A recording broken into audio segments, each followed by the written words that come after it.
Mirror Universe Nog doesn't trust tall men. Jake gets to meet his mom all over again. And the Terrans might not have enough troops or ships or weapons, but they have plenty of captains. Hey, everybody, and welcome to the Seventh Rule with Cirroc Lofton. Hello, hello. We're also joined by a very special guest, Malissa Longo. It's a Nog episode, everybody. Yay! And Mochi's butt, of course. My name is Ryan T. Husk. Today we are doing a review of Deep Space Nine's Season 4 Shattered Mirror, directed by James L. Conway and written by Ira Steven Behr and Hans Beimler. That's different. We usually say Ira and Robert Hewitt Wolf. So that's a fun combination there. How you guys doing? Yeah. Right. I'm doing well. There he is. He's building up the suspense. Yes, Mirror Universe Garrick is trying to hack my signal, so he knows we're doing the Shattered Mirror episode. Yeah. So real quick, we got a shout out for the Voyager documentary. All three of us are involved with the Voyager documentary Indiegogo. It's going to have a really cool away mission with Starfleet Academy. We're going to talk about Cadet Nog, everybody's favorite cadet. Also, maybe Cadet Nicholas Locarno, who's played by Robert Duncan McNeil. There's so many Roberts in Voyager. Robbie Duncan McNeil, who also ended up playing Tom Paris.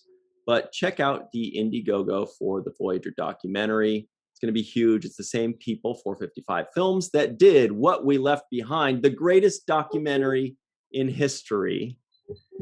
So they got big shoes to fill. 455. Yeah. We will include the link in the description box below, and you will check it out because it is glorious. We love the team, we love what they do, and we love Voyager. Anyway. Yes, we do. You did another woohoo. Let's start. We need to celebrate. And you know what? It's Women's first. History Month, so what a perfect time to launch a Voyager documentary and get it off the ground at this point. So I think everybody who's listening should support, because we had our first female captain who really represented well for the culture. So I want to give her support, give her love too. Yeah, that's a great point. Women's History Month. And by the way, the campaign is doing beautifully. It is aces. It's doing really well. So jump on that train. Yeah. Awesome. First things first, though, Nog doesn't like tall men. He's very clear about that. Tall women, however. Right. Tall women, however, is a different story. Yeah, you would have thought he would have let me know that by now. I just it took a while. Took a while to figure that out, but I like Mirror Universe Nog in this episode. I think he gets to really unload a lot of the things that he's really great at, and that's his humor when he wants to be brash about his humor. I feel like that was on display in this episode. What do you think, Millie? Yeah. It was. She's busy playing with her kitty. Sorry, I'm avoiding her because she likes to attack my limbs right now, so I'm hiding them. Because I'm not paying attention to her. Anyway, no, I liked to see this side of Nog because we don't get to see this side of him, and he does it very well. Mm-hmm. He's definitely carries himself differently and speaks differently. His voice is deeper and more, he's more brash. He actually seemed more like a Ferengi, right? Yeah. Like he just felt more Ferengi. He was just kind of crotchety and grumpy and in your face, like, you better watch it. I want to make my money. Get the heck.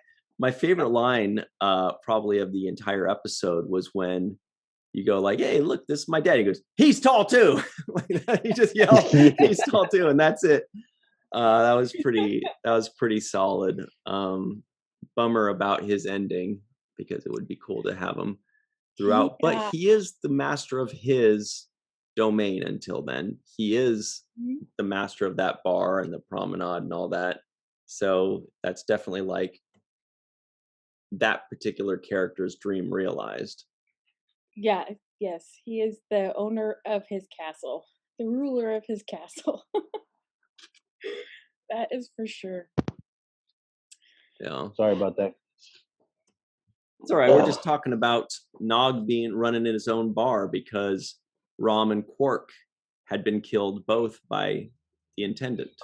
Well, the thing about it too is they also wardrobe wise, they changed like he was wearing some different stuff. He had the collar with the jacket, kind of like Quark. Yeah, it was so nice. I was like, that's such spiffy outfit he's wearing. It was a spiffy and a more affluent outfit to what he normally wears. Like he normally wears, I guess, like the casual Ferengi attire. Mm-hmm. But in this particular one, he was wearing the more dressed up, sophisticated with the collar and the 3-piece kind of look, kind of how Quark usually dresses when he's dressed up. Yeah, definitely liked his jacket. He also had. I also too had my favorite line was his line, but it came a little bit at a different point than when you mentioned Ryan. Which one was that? This was when the two of us were on the promenade, and I'm at our usual hangout chill spot, and I love that moment. But Nog comes up and he's like, "Hey, you're irritating me. Can you get the hell out of here?" Talk, right? Yeah. Can you think somewhere else? Yeah. You're bothering me, right? And Jake's all nostalgic. He's like, boy, this is our place. And he's just like, get the out of here. Yeah. And I bring up I'm like, usually you're the one hanging out with me. Now you're kicking me out. And he's like, am I supposed to be impressed by that? And he does this when he wants to get into like being a jerk mode in a comical way. He's so good at it, and he just flipped the switch. And so then I hit him with, I'll take off. I'm leaving. And my favorite line of the episode was, "I'm waiting." Oh yes. Yeah, I literally rewound it like 5 to 6 times. I just had to hear him say it over and over again. "I'm waiting." Like, okay, get out of here.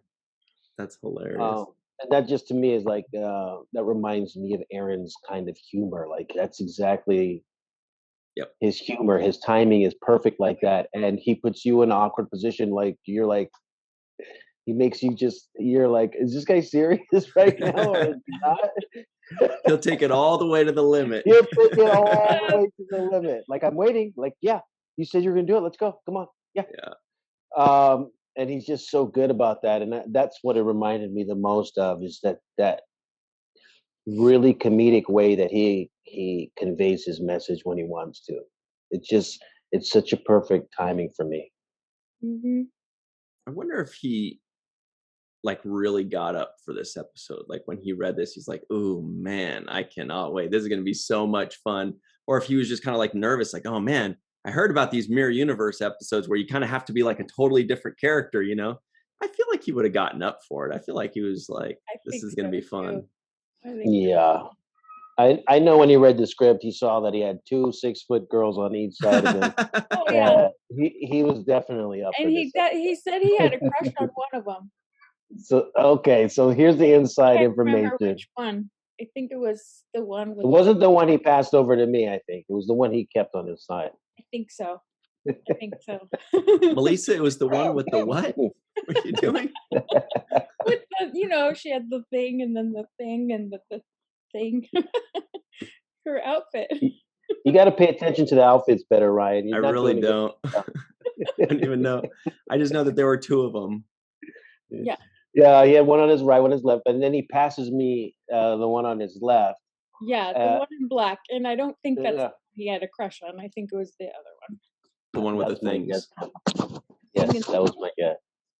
Yeah. But I love the too tall line too that came in that moment. It was pretty. And then I also like the moment where Jake feels like he just got busted by his dad because he's over there like. Right, he's over there with this girl that just got passed over to him, and then his dad walks in, and he's like, I got nothing to do with this. Just stopping by. That's all." Another Dabo girl. Right. I had forgotten what a relatively Jake-centric episode this was.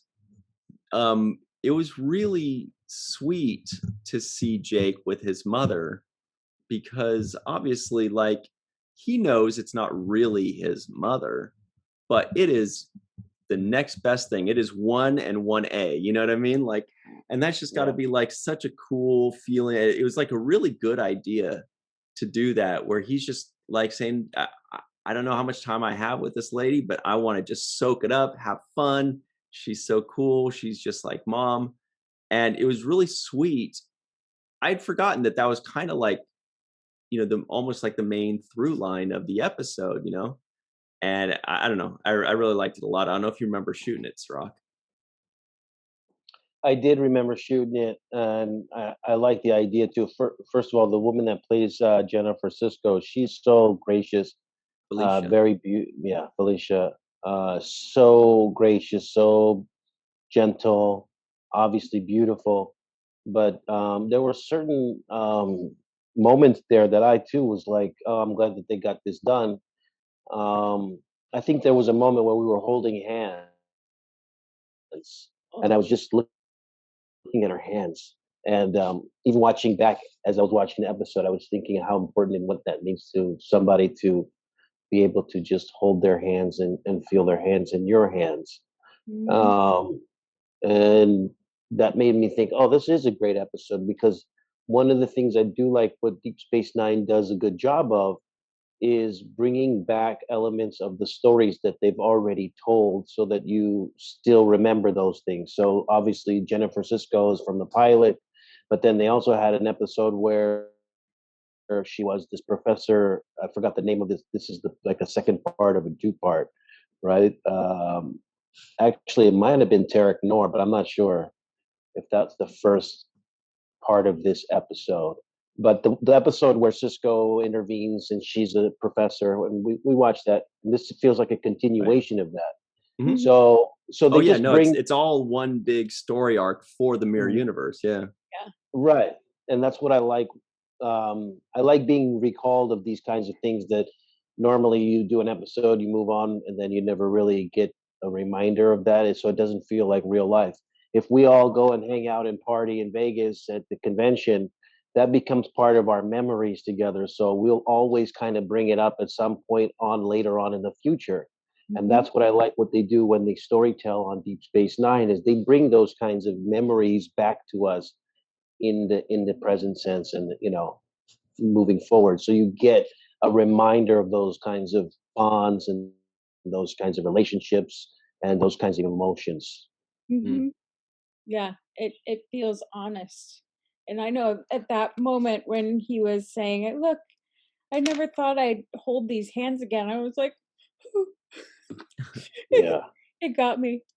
But it's so true, because it's little things that you don't think about, that you didn't realize that you missed, and then until something reminds you of it. And they did that moment very beautifully. You and Felicia did that beautifully. Oh, she made it very easy, too. I mean, because she is one of these people that is really gentle, very welcoming, very warm. You see how soft she is in this whole episode. She doesn't come across to me as like a malicious person with kind of ill will intent. She seems, even though she's setting it up and staging this whole thing to get Jake over there, and even that seems good intention and have a good nature behind her motives behind it. Right. Yeah, and I really liked. I'm sorry, Ryan. Oh no, I was just kind of jumping on that. That I really liked the way the episode started, which was on Jake at the promenade, and it kind of gives us an idea. Well, is this going to be the B plot? A lot of times they like to start with like a B plot, and it kind of was in this episode. It was kind of intertwined with the A plot a lot. But it just opens up on the promenade, shows this big, beautiful set that we love. It's panning up. And then you see Jake in a spot looking down. In my notes, I was like, oh my God, I love it already. Like, just because it had like the big, beautiful set, shows Jake in that special spot that we love so much. And just showing him at that spot by himself without even any dialogue, already gives us a feeling. We're like, oh, there he is without his friend. And it makes us think of Nog. It makes us think of all the times we used to see them there, including in the first episode where they just shake hands there, that fateful scene. So I was wondering if you, Cirroc, when you saw that, did you kind of get the same feeling of like, ooh, this is gonna be a good one. Let me just buckle in. Let me get comfortable. Well, one of the things that I really like about watching that opening moment is first they address the fact that I'm used to Odo kicking me out of that spot, right? Yeah. So there is, when I see him, it's like how you see that when black people get pulled over by the police, that nervousness that you have, that's the feeling I have when Odo walks up on me, like, Odo's a cop, man. Yeah, so this might not work out well for me. So that's just right off top. I actually addressed that, and I said, I thought you were going to ask me to leave, and he's like, yo, I don't kick you out. I actually kick Nog out. He's the one that's causing all the trouble. You just happen to be with him. So I just like the fact that they addressed that a little bit, right? My tension and his intentions as well, Odo. Then I kind of go into this sad moment, like, damn, I wish I did have some sand peas with me so I could throw them down to people. But I don't even have those because Nog used to supply those. It's kind of like that, just like sadness about. I wish I did have those moments again, hanging out and throwing sand peas. But I did like the fact that what I said in that moment was, I'm proud of what he's doing. And it came up, Quark says, hey, you look so sad. You've been sad here for 4 out of 5 days or whatever. And then he starts to say, I wish my nephew never joined. I could have had a better waiter. I could have had this and that. And I thought that it was good that Jake defends Nog's decision. And when he says, I'm proud of what he's doing, like, he's making me proud. He might not make you guys proud, but he's making me proud. Even though I'm suffering the most, by losing my best friend. But I'm doing it because he's making me proud, and I support his decision. So I just feel like another emphasis on Jake backing his best friend. Malissa, what did you think when they had that opening scene there? Had you seen it? Had you seen it recently, or did it just kind of remind you and come back? No, I watched it last night, just to get a refresher. But I love that scene between all three, Jake, Odo, and Quark, because they all bring a different element of the story together without that missing, Nog element. So, and I wrote down that line too that Cirroc just mentioned. I'm proud of what he's doing, and I love that line. And like Quark's line after, where he says, "Remember that the next time you try to play Dom Drop by yourself." Yeah. Funny. Yeah. But yes, it was such a strong friendship moment, and I love how Jake supports Nog and what he's doing. What a good friend he is. Totally. I know what Cirroc's thinking. When are we going to talk about the Intendant? I mean, that's a whole specialization. We're still milking this one, because I do think that one of the things that reminded me this episode really had a baseline storyline of family. Yeah. And I felt like that's what this whole thing really was about. Like, in order to get Sisko over there, they needed family. And in this case, I feel like a lot of this episode, you mentioned being a Jake-centric episode. This is actually about Jake's family, because Nog is part of Jake's family, because his mom is there. They don't get Sisko over there without Jake's family, right? And him feeling like, hey, this place is cool. Like, I know it's not the same O'Brien and the same Bashir and the same Nog, but I think I can. This is still my family. These are still my people, so I can roll here. Until he realizes that it's not exactly the same, right? His family, really. It just looks like his family. Good enough. Right. Well, it's good enough, at least in the case with his mother, I think, because he didn't get enough time with his mother. You know, Jake is. Right. This was maybe 5 years ago at this point in real time, or at least in the time that they're trying to portray on television. So I would say Jake has now gone through 4 or 5 years without his mother. So this means like a whole lot to him. Right. You know, somebody who's not a holosuite program, somebody who's actually feels real in the flesh, somebody that they can give a hug to and has their own ideas that are not programmed into them. So I think that was special for him too.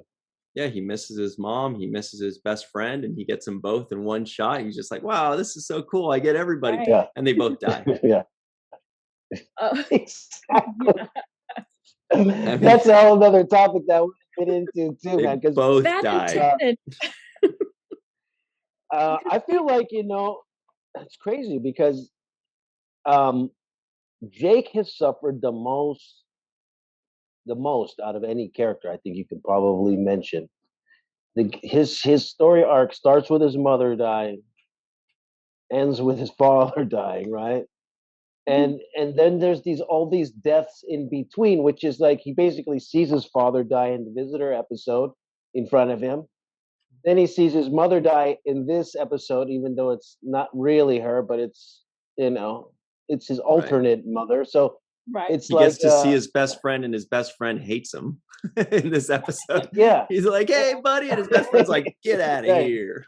Right, and he dies. Yeah, you know, and it's just like even in the documentary, What We Left Behind, you know, that theoretical death, it was like, why are you guys torturing Jake? So his mom dies twice, his dad dies twice, his best friend dies twice. And you're right. Even when the series is over, the documentary is still screwing around. Well, which actually kind of provides evidence that maybe this is Jake telling these stories. So that he's the writer of these stories. Oh. Whoa. She's aggressive. She is. Okay, Moach. Yeah. Can you get down now, please? I will say though that no, I do like that idea though, the writer of these stories, but it's definitely something that comes up to mind. I was like, wow, how tragic is that? Yeah. That would be interesting if they just kind of say it was all through Jake's eyes, you know? The dreamer and the dream. The dreamer and the dream. Yeah, it's possible. So we're going to take a break in just a minute here. Definitely going to talk about the Intendant. I definitely personally want to talk about another new character to the Mirror Universe, who was Worf's character. Introduce somebody. I mean, they keep killing off characters, but they have new ones to bring in. You know, we saw Rom in the last one. So that'll be exciting. There's going to be a nice, you know, dynamic between Worf and Garrick and the Intendant, certainly in the next one. But we'll talk about all of that very soon on the other side of this break. And we'll see you in a second on The Seventh Rule. Welcome back to The Seventh Rule with Cirroc, Lofton, Malissa Longo, and Mochi, Ryan T. Husk. Here are the trivioids that may or may not have made the cutting room floor. Jake Sisko misses his pal Nog. Minister Gator is anxious to meet the emissary. Terrans have driven the Alliance off the Pace Station. I think that was probably supposed to say Space Station. Okay. The rebels control Terok Nor. Jake gets to meet his mom all over again. The Terrans might not have enough troops or ships or weapons, but they have plenty of captains. And Mirror Universe Nog doesn't trust tall men. I did really like that line with Chief O'Brien, where he made the captain's joke. Oh, yeah, too many. And you know what? It's funny because it made me think of that commercial that Captain. Is it what is that thing? Is it a Captain's Jack? What is that? Yeah, I don't remember, but I feel like it's a play off of was it like a MASH scene where they're like doctor, doctor, doctor, doctor, yes, doctor, doctor. Yes. It is a play off of that. but I'm trying to think of where I saw that the Captain. It was, I think it's one of those. Definitely Captain Obvious. That's what it is. You know, the Captain Obvious character from TripAdvisor or one of those Travelocity type of Melissa knows. shows. Yeah. But I thought Garrick was also great in this episode too, which he's always great, but he was really great as a prisoner of this new Worf character that they just brought in. I loved him kissing up to Worf. He's one of the characters that he's probably the character more than any other one in this series that makes me stop, think about how he delivered a line, emulate that line, and then compare it to what it looked like on the page and how I would have delivered it and why he's so smart for delivering it that way. You know, like it's almost every line he does, one line, 4 words, 5 words. And I'm just like, wow, that's a really good way of delivering that. You know what I mean? Like every time that guy, he's masterful. Yeah, I did exactly what you said in this scene where he was speaking with Worf. When he says to him something like, your fairness and good judgment are everything. And he says it angrily, but he's actually complimenting him and kissing up to him. Right. And I said, wow, he said that. And then the response was spoken like a true Klingon, right? That was Worf's response.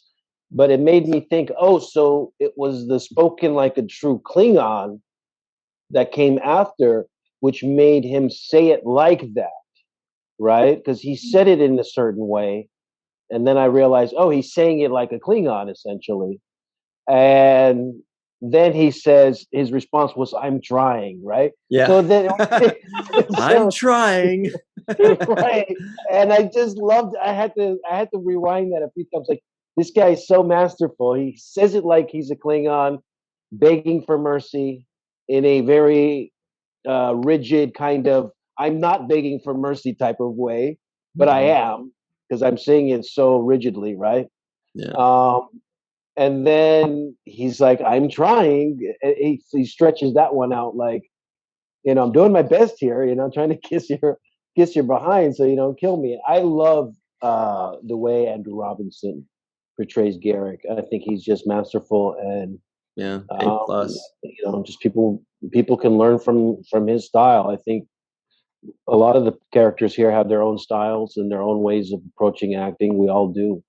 But I think his is just something that should be, you can definitely see the levels, you know, there's like, whoa, that's a high level of skill right there. I just love his ability. Yeah, and everything he delivers, every line he delivers is just seething with subtext and with double entendre and with like it's never on the nose. It always means 2 things. He's always delivering it in 2 ways that can be taken in 2 different ways, I guess. It's always fun to just watch him deliver each individual. There's almost never a line that he says that's just like, oh, that sounds just fine, thanks. Like there's nothing like that. He doesn't throw things away. Yeah, no. Never really sure where he's coming from. So it's like, okay, sure, you're saying this, but what do you really mean? What's under there? So yeah, he's definitely got his secrets. And I feel like he's playing chess. It's like a game of chess, a verbal game of chess, where he's making these very calculated moves to elicit a response.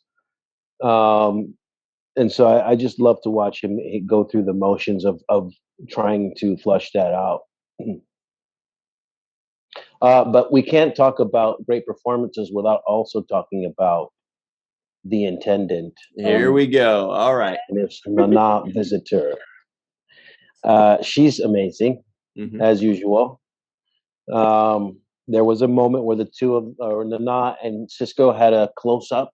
I really enjoyed that camera. I like them being so close together. I actually wrote down here that I just love that scene So James Conway kind of going in really close when the intendant is talking with Sisko, and he says to her, "Don't count on it." She basically says, "Help me escape from out of here." Right. And he looks at her like, "Don't count on it." But just that moment where they get really close and then come back out, I love that as a decision for just telling the story. Mm-hmm. Yeah, I did notice so many times, as usual, a different part of Nana Visitor in the Intendant. Like, Nana's got this most amazing smile that you don't see very often with Kira, because that's not the Kira character. I mean, she shows it a little bit as time progresses in the 4th, 5th, 6th, 7th seasons, but that's less about her character. It's more about her toughness. The Intendant shows off her beautiful smile. It shows off her this other interesting aspect that she has. And, of course, it goes into a hypersexualized place a lot of times, but it's also nice to just have her being a little more light, a little bit, almost like a little bit more in charge, where it feels like Major Kira is still fighting, she's fighting for something, she's fighting to get there. Whereas the Intendant is like, I am here. I am the queen of this castle. You know what I mean? It's a very different feeling, and it's so cool to see this other side of Nana delivering this so well. She's another one. As the Intendant, she delivers lines in a way that I'm like, wow, that was a really good way. And that, when I watched this episode, was the first time I actually noticed Nana Visitor's voice. And I was like, I actually really like her voice. When there was something she said or a way that she said it, I was like, I actually just really like listening to her voice, and it really opened up for this character is when it showed. Yeah. Kind of like how Andy Robinson does Garrick with his charm.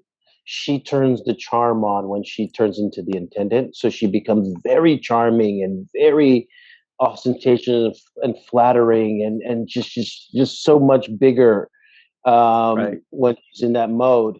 And then when she's as Major Kira, I feel her like in the military. So she's actually very military about how she carries herself. You know how when a soldier's all stepped up and stiff and you're telling them at ease so they can, be yourself. That's, she's mostly always stiffed up and ready to go and ready to fight because she's in soldier mode.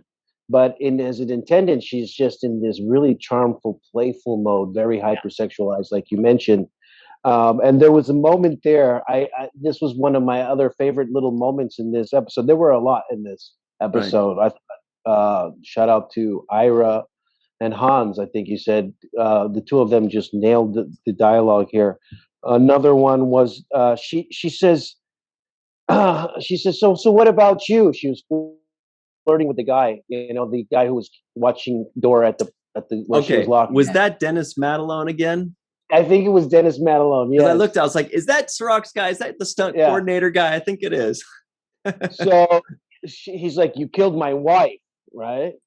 And she's like, oh, yes. I was hoping you were single. Oh, that was perfect line. Brilliant. I loved it. Oh, it was just amazing. And so the way she just is so natural about just being devious and cunningly just up to no good.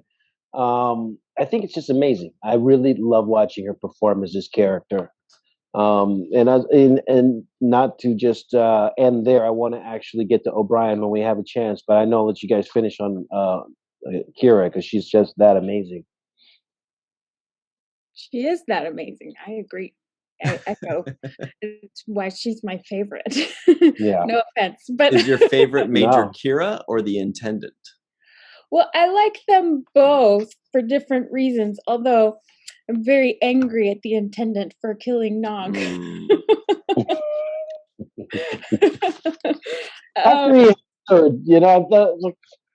Why would you kill him? He just helped you get out. You had no way out of the situation. Just to protect herself that he wouldn't tell anybody. Right. Yeah. And I think that highlights a character trait in both Kiras. They're both survivors, but in different ways. Kira in our Prime universe is always on guard because she's, ready for whatever is thrown at her. That's the life that she's lived. Guarded, ready for action at the drop of a hat. This Kira has used her charms to survive, and it's gotten her this far, and it's put her in positions of power where, she's the one who calls the shots, and she's the one who's in control of everything. So, but both of them, to me, are survivors, and they use the tools that they were given in their surroundings for that survival, which is really, really interesting to watch. And I love that both of them are very intelligent in the way they approach things. So yeah. Right. Now shifting gears a little bit, what about Worf? I was also very impressed with Michael Dorn's portrayal of Worf, because this was also this was a very Klingon and sadistic almost Klingon warrior, and he played it so well. And because you kind of always wonder, like, can this actor play this character completely differently? You never know, sometimes it works, sometimes it doesn't. And he was so good as this Klingon captain. And they got captains everywhere in this thing, but he was great. There were a few lines that he delivered too that I was like, ooh, that's a really good way of doing that. I don't remember which ones they were, but it was when he was coming really close to Garak and saying a couple little naughty Klingon things to him. Yeah. Yeah. He reminded me of a spoiled child who's constantly throwing a tantrum. And it's totally opposite from our Worf. So it was, I love Worf in this too. Well, our Worf does have one childish trait that I've noticed. He's very pouty. Yeah. He's like, I do not think that, whatever he says, he's always just like, he pouts a little bit. that's his thing. Well, Mary Worf actually stamps his feet and if he dies, you die. Yeah. Oh, that was good. Yeah. I wanted to talk about O'Brien for a second because Smiley. Bashir and O'Brien had another one of my moments where I had to write it down. I was like, this is hilarious. And Bashir's like, he's a little obnoxious in this episode, I think. He comes across really obnoxious. I think when he first comes in, he punches Sisko. Right. And it's just, for the last time, and Sisko gives it like a little twitch. Sisko's like, he gives him a look like, all right, we're even now. That was his line. We're even now. But it was like, now just do anything and I'm going to provoke me. And we're at 0. Yeah. Stay at 0. Yeah. And I think O'Brien's like, I think you should leave that guy alone. I think I think that's good for now. Yeah. Don't push it. So, he comes off really annoying and this really arrogant kind of guy, right? Overbearing, a little obnoxious in this episode. But he comes up to O'Brien, or Smiley in this case, and says, well, what am I supposed to do with these torpedoes? Yeah. He's like, I could think of a few places to put them. And that was the best line. I love that line. I had to rewind that one too. I was like, oh yeah, that's one of those. I was thinking of you, Ryan. I was like, that's one of those quick run-in comebacks where it's just like, I won't say it, but I'll say it. And I just thought I'm glad you took it that way. I didn't know if you meant like, that's something I want to say to Ryan all the time. It made me think of him. No. I thought about you because you're really quick-witted with your comebacks, and I think that's one that you might get away with. I can think of a few places, And I did Bashir like. actually gets the girl in this. Kira does what? I said Bashir actually gets the girl in this. Oh yeah. Yeah, and Bashir, I remember thinking like, boy, this character is so different from Sid. Because most of these characters you can kind of see like a piece of Kira in the regular Kira, or a piece of Nana in the regular Kira and the Intendant, for example. Definitely we saw some Aron humor in the Mirror Universe Nog, you know.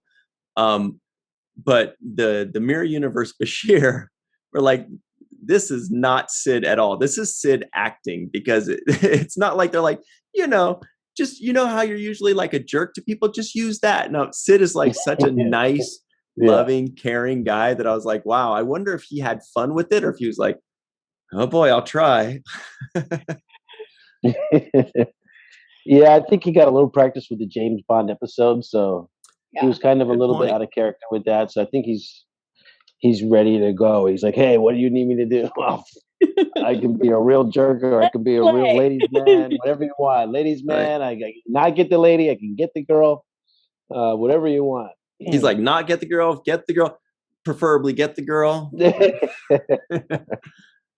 And then Dax slapped Sisko. I thought Sisko was getting slapped around in this episode. I was like, why is everybody walking up to him? That's true. So I know Ira must have had a little phone call with Avery, like, hey, are you sure we got to do this? You know, speaking of Dax, I'd forgotten about that. I don't usually notice these things, as we've mentioned before, like the wardrobe and the hair and stuff. Dax looked great. I don't know if it was the hair or the makeup or I don't know what it was. The hair was a little bit shorter, I think. But I was just like, dude, whatever they did, she looks awesome. Good for her, man. Yeah, she looked hot. Hot? She did look. Actually, they did the same kind of thing to Sid, too, actually. Sid usually has his hair kind of muted and the same as you know, it's always the same. But in this one, it was like a little poofier. Kind of had the flock of seagulls going on. Yeah, I think it was a wig. Yeah. Was it a wig? Had to be. It was super long. Okay, so they made these hair changes for sure that made like with Terry, with Dax as well. I felt like her hair looked completely different, and it changed her look up. Yeah. It's good though. I like the change up. I didn't notice if you guys noticed, but there were a couple of cool little fighting scenes. I know it's kind of like but the Aron had one. Oh no, I didn't mean the actual fighting scenes, and I know that he had one. I meant like the special effects spaceship fighting scenes. There were a couple of those. I thought so good. Yeah, because they were kind of flying in between the station. And the maneuvering was it looked kind of cool to me. I don't know if it was the first time I really took notice of it, but I said, "Oh, look, I like this little maneuvering fight scene that they had." Man, yeah, I definitely took a note of that, where I was like, "Wow, this is a great." I mean, the Defiant fight scenes, you know, ship battles are just a cut above the other Star Trek ship battles, and you know, it's beautiful, it's exciting, it's fun. I love the sound that they chose for the Defiance, you know, phasers or disruptor cannons, like do, you know. I love the sound that they chose for it. It really has like a good kick to it. Just all around, very happy with the Defiant battle scenes. Yeah. Yeah, I thought so too. I like the special effects in this episode. I said, "Well, these special effects are awesome." And then you wonder how expensive it is, and you're like, "Well, there goes their budget for the week, right?" Yeah. There goes the budget. Melissa's got that in her background, the fight, the battle. Oh, that's what that is. Yeah, and the Defiance right there. You can kind of see it. Yeah, I can't move my chair that much. But I'm pinned in here.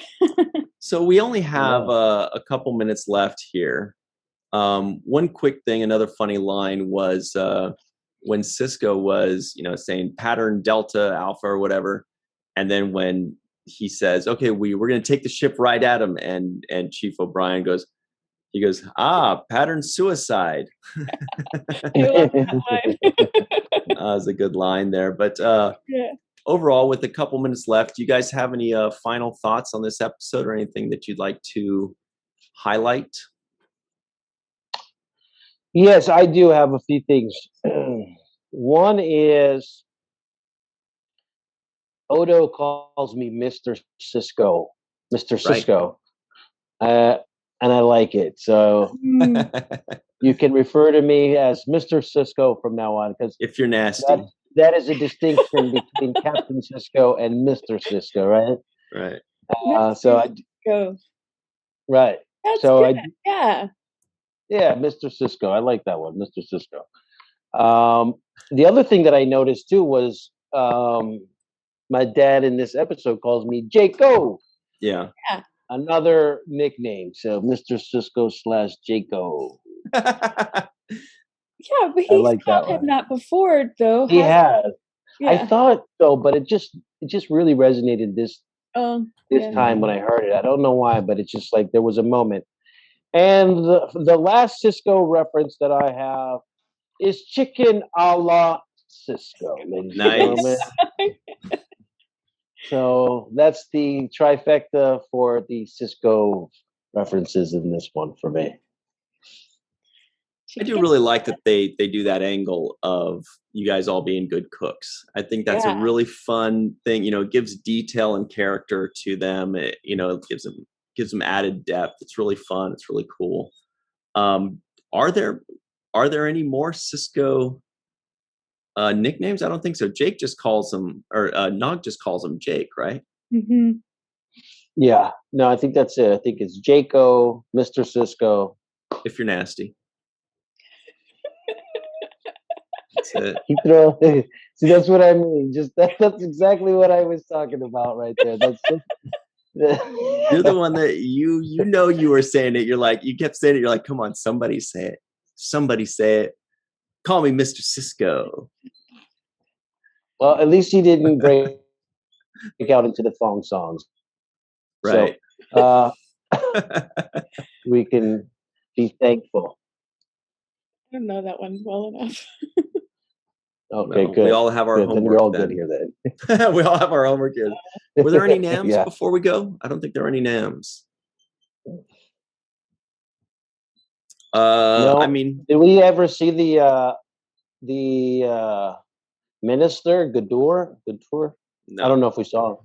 Actually, Rom can get a nam because he was mentioned and wasn't on there. I mean, my uncle, yeah. Mm-hmm. My uncle and my father. I'll go for that. Mm-hmm.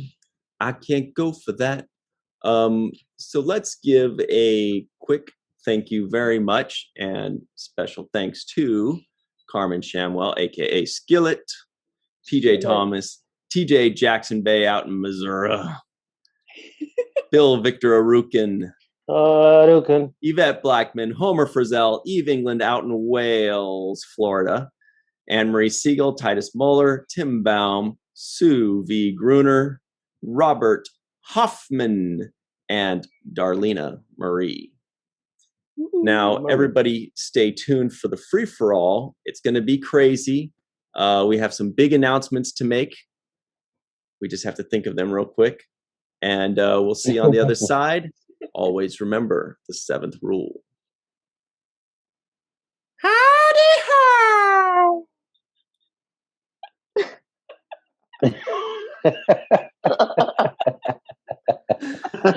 Hey everybody, welcome back to the 7th rule. That is TJ Jackson Gorn in the corner there. We have Mr. Cirroc Lofton, of course, Malissa Longo, Homer Frizzell, Dr. Sue Gruner, and Dr. Anne-Marie Segal. This is the free-for-all. And first things first, we're talking about places to visit. Let's throw a few questions out. I know Homer's always like, can we just talk about Star Trek, for God's sake? Right. Talk about places. The only answer to any question about traveling is Risa. Nice. Right. So let's I'm go. there. Get some Jamaharan going. The Gorn is out of control. Oh my gosh. Always. Born to be Always. wild, right? Born to be wild. Nice. Yeah, let's just go around and say, what's the coolest place you've ever seen? And what is the place that you've never been to that you would like to see the most? I know. I know. All right, I'll start since everybody looks like they don't have. I don't know. Sue looks like she knows. All right, Sue, you want to hit us with it? Yeah. The best place, my favorite place that I've been is Kenya. Can you prove it? Um, I'm just no, please. Yes, actually, I have pictures. I went on safari with my mom. Yeah, prove it. And it was the time of the year when the wildebeest were migrating. And that's something that is a once in a lifetime. I mean, there's billions of them. You see them as far as the eye can see in every direction. Wow. It was really, really cool. I've traveled around the world, but that is I went with my mom, and it was the most interesting and fun place. Wow. What's a place you I haven't recommend been it highly. that you would really love to see? Madagascar. Nice. Madagascar. They have really cool lemurs, all kinds of cool primates and bugs, of course. Yeah. Okay.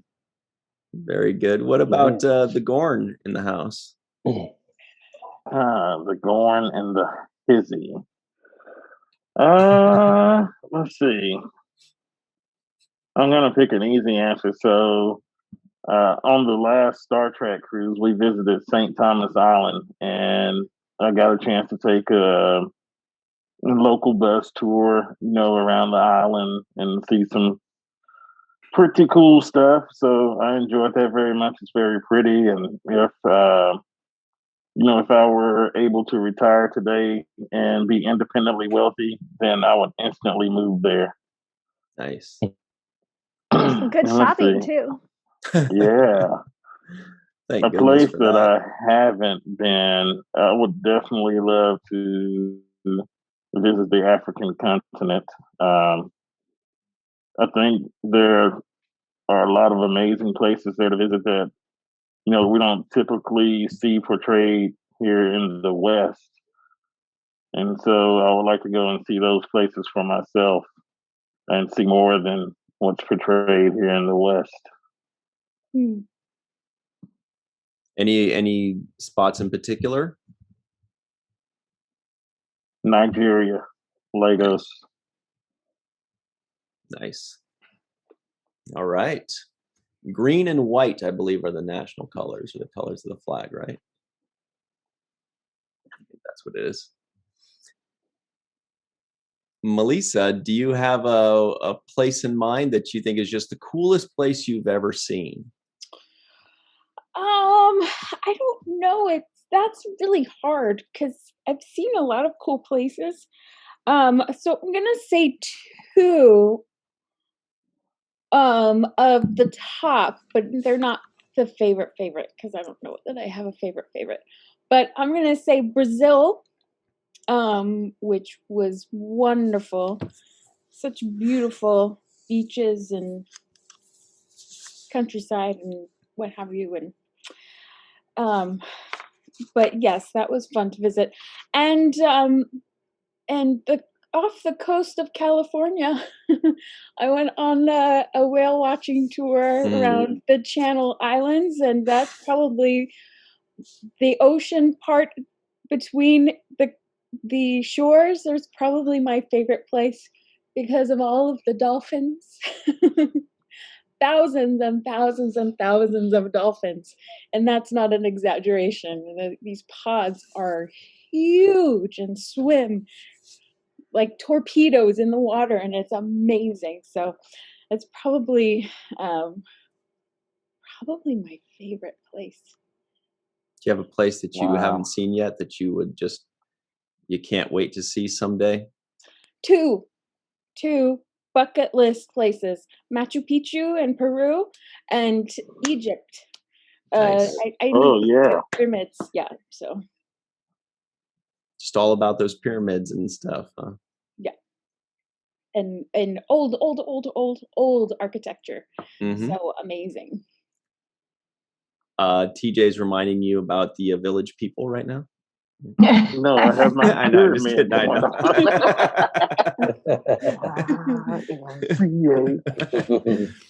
All right, Anne Marie, this is you. It's your time to shine. I think I have to go with Venice is my favorite. And what I want to, well, I have two places, or things: Northern Lights and Casablanca. Mm-hmm. Mm-hmm. Very nice. Mm-hmm. That's where my mom grew up. Ah. In the Northern Lights? Yep. She's an alien. Is she a prophet? What about you, Homer? For favorites, I have two islands. One, Kauai, Mm-hmm.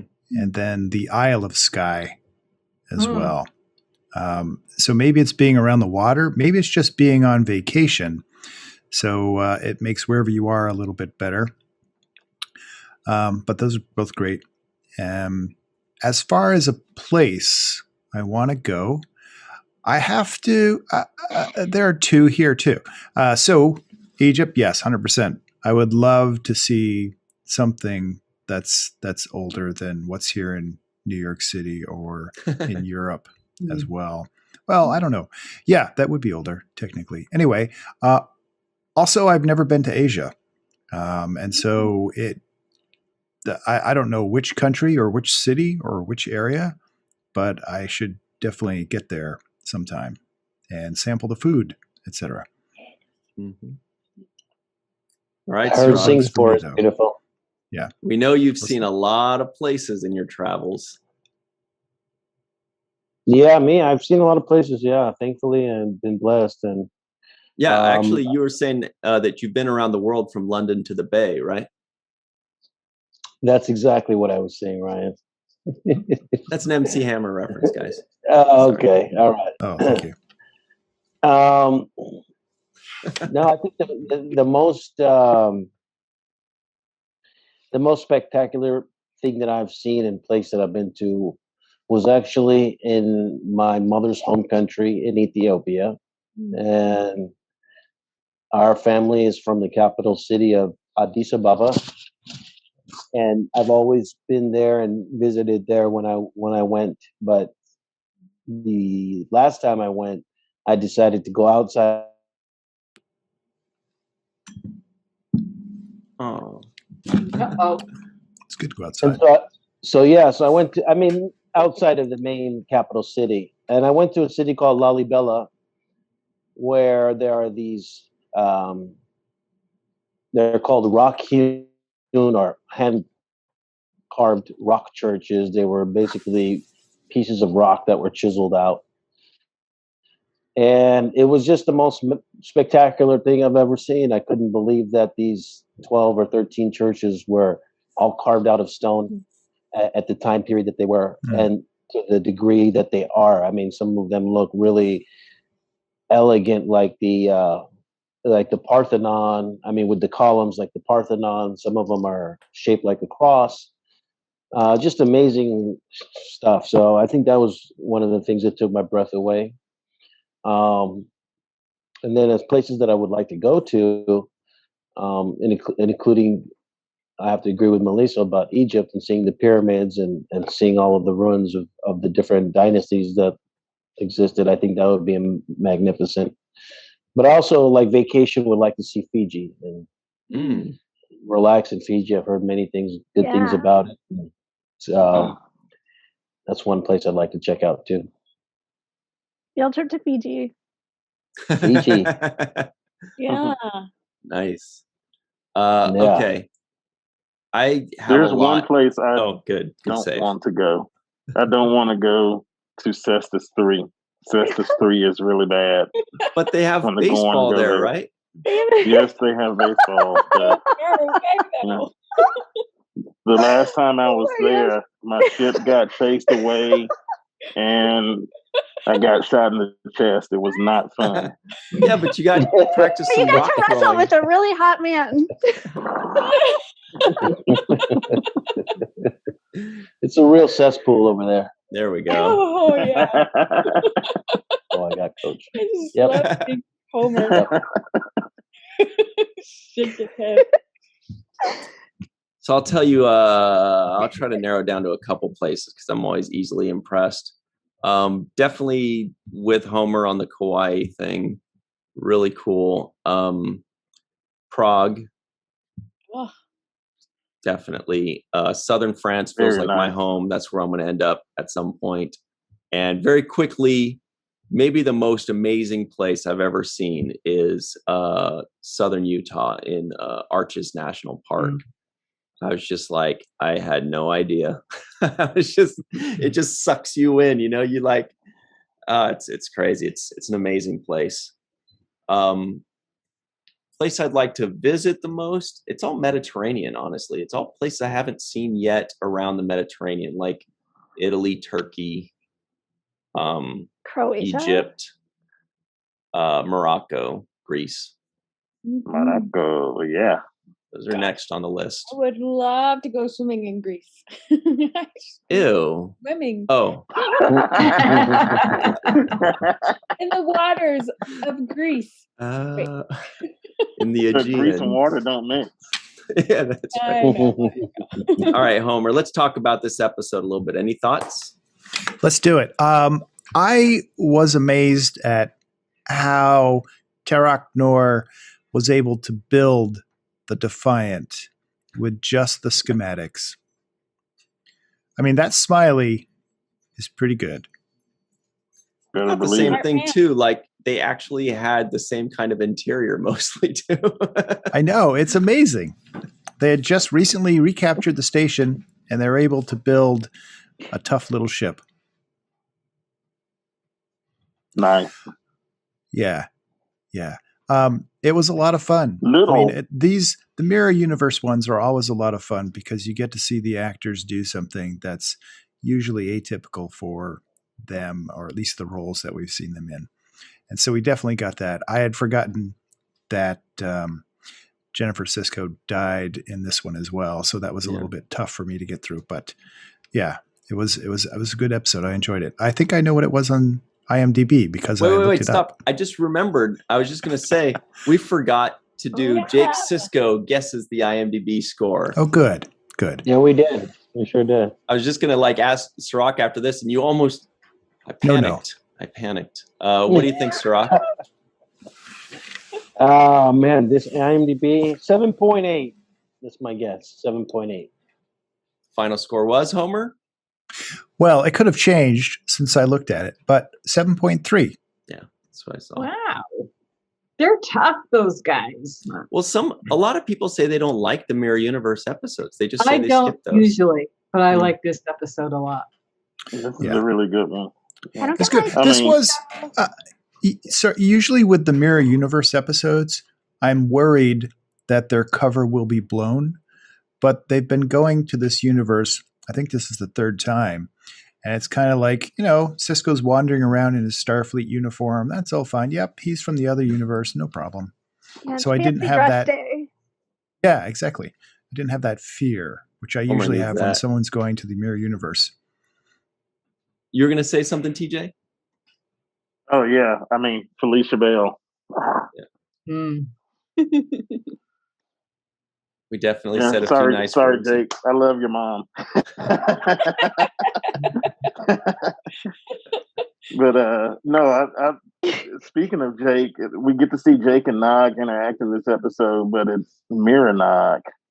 Yeah. And as this episode goes on, I'm in the fields for what Jake is going through because here's this woman that looks exactly like his mother. That, I mean, how long has it been?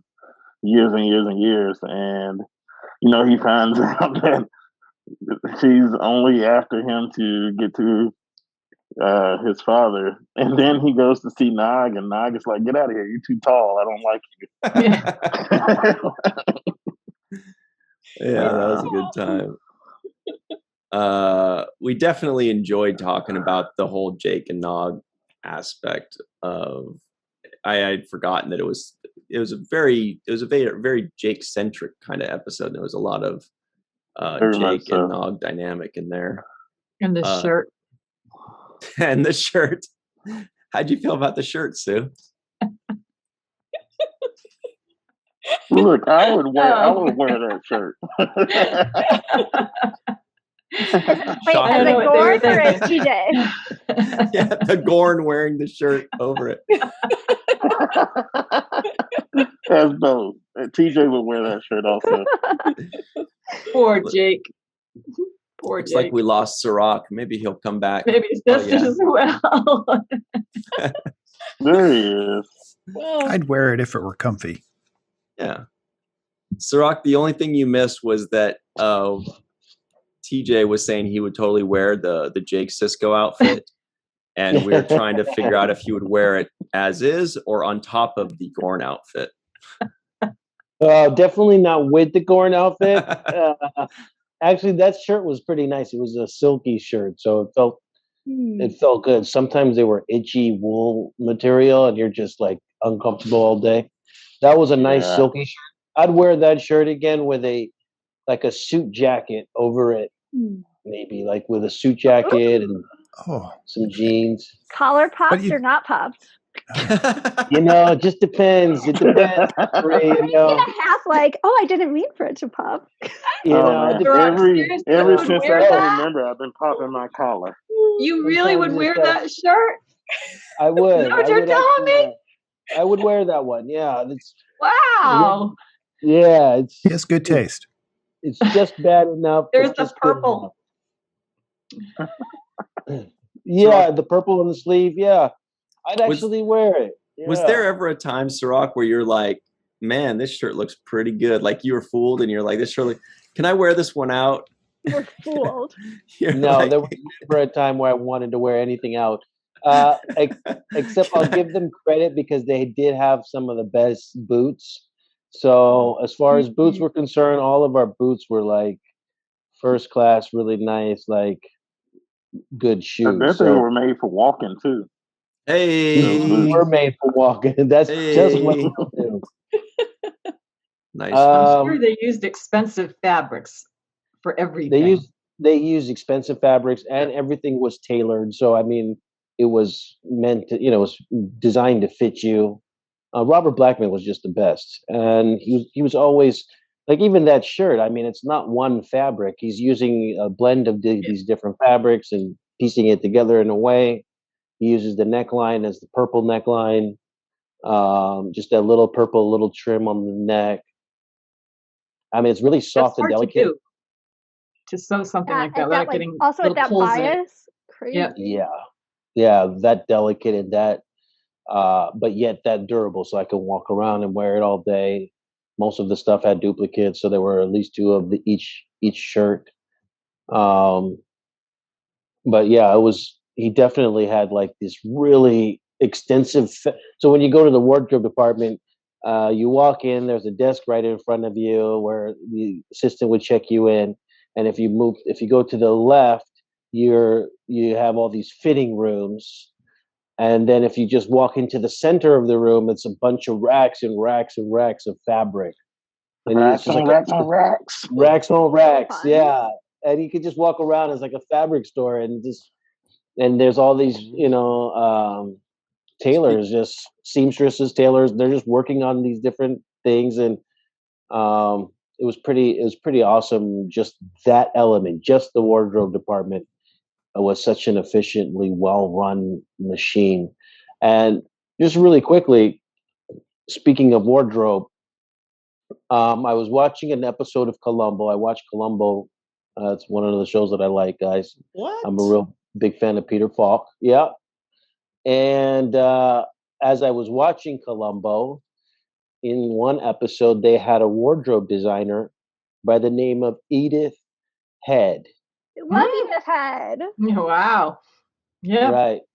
And so when I was on the Paramount lot, there would be many times I'd walk past the Edith Head building, because different people had buildings named after them. Lucille Ball had her own building, and Edith Head would have hers. And I never really knew who she was, but now watching this Columbo episode and doing research about her, she was this world famous costume designer who won like 8 Oscars, 8 Academy Awards. Wow.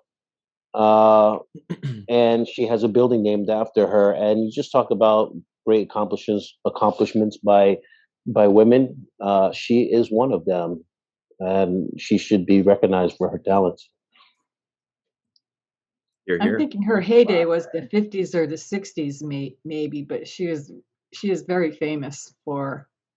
I just quickly Googled because I wanted to make sure I got it right. I think she made Grace Kelly's wedding dress or something like that. She did a bunch of her clothes. I just know that she designed tennis rackets. That's all I know. No, that was a different one. Yes.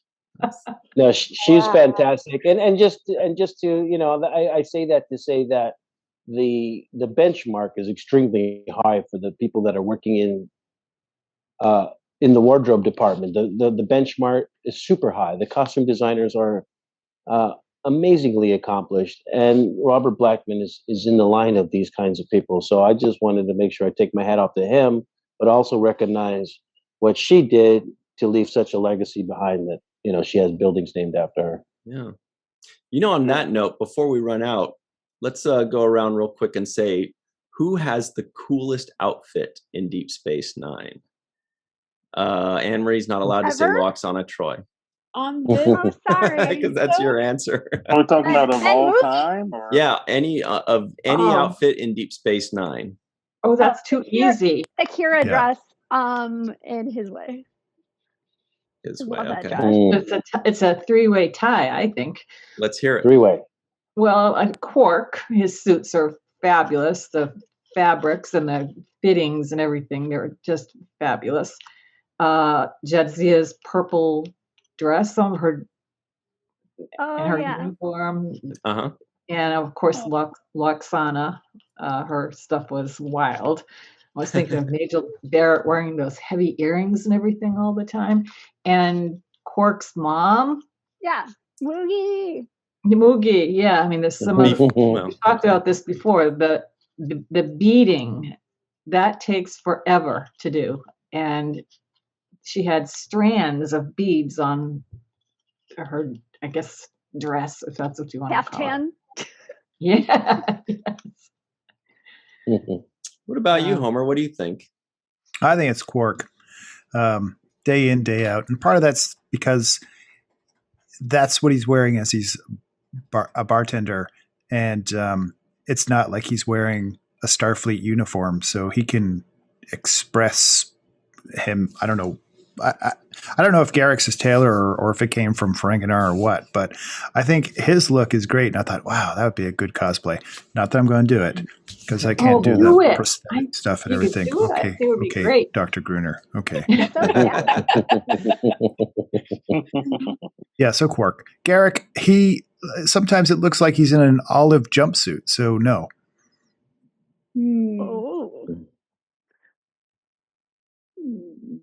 Shots fired. I don't see anything wrong with olive jumpsuits.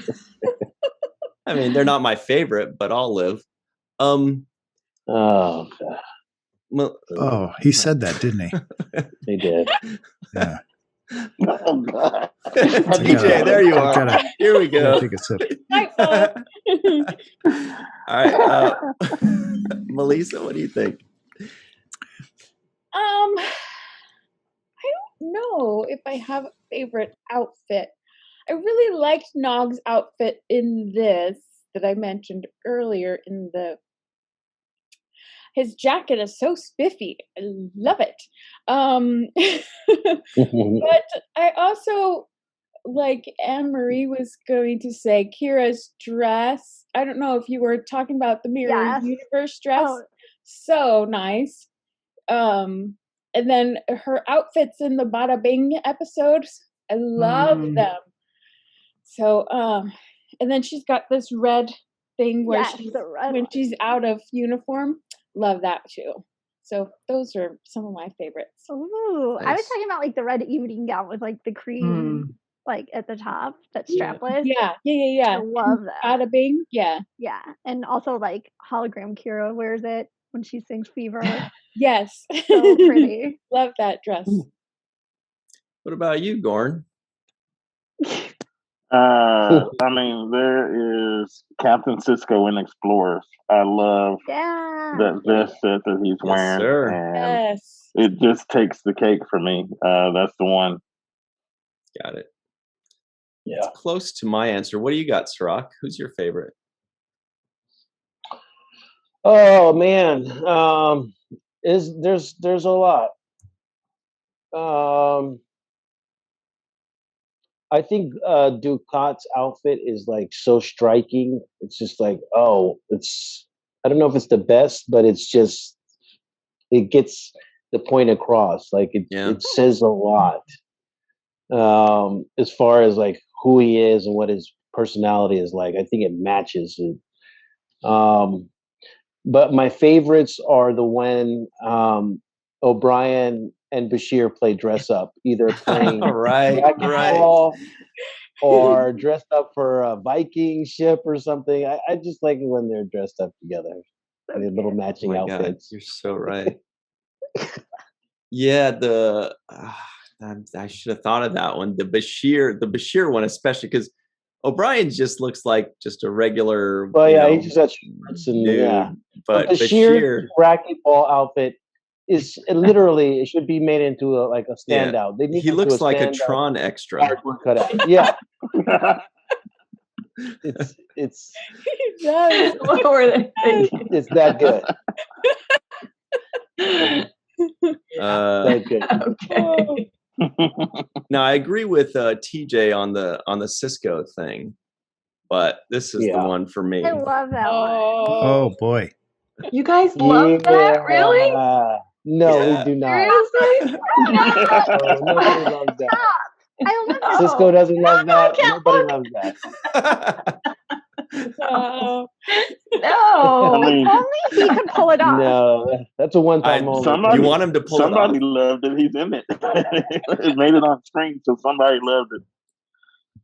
The other one is Molly. Molly's got the coolest I love Molly's dresses. Molly does have some good ones. And when they did that huge auction at Christie's, I was really touched. Like in the I think it was A&E or History Channel, they showed like who bought one of her dresses in the auction for like $200 or $400, and he got it for his little daughter. It was so cute. But he's like, "Don't touch it." $400. $200 or $400. I can't remember which. Something crazy, but they are really cute. I was gonna say Molly's my honorable mention. Cirroc, would you cosplay this? Yeah, no. If I was in Brazil, if I was on vacation in Brazil, it might fit in. So it's a maybe. All right, guys. Well, thanks for the fun today. We do want to say thank you very much to Malissa Longo for classing up the joint as she does. Very special thanks to Dr. Sue, Dr. Marie Segal, TJ, Mr. Gorn, Homer Freezy out somewhere in New Yeezy, for Aron Eisenberg, for Cirroc Lofton, for Odyssey Radio. Thank you all very much, and we'll see you next time. Always remember the 7th rule.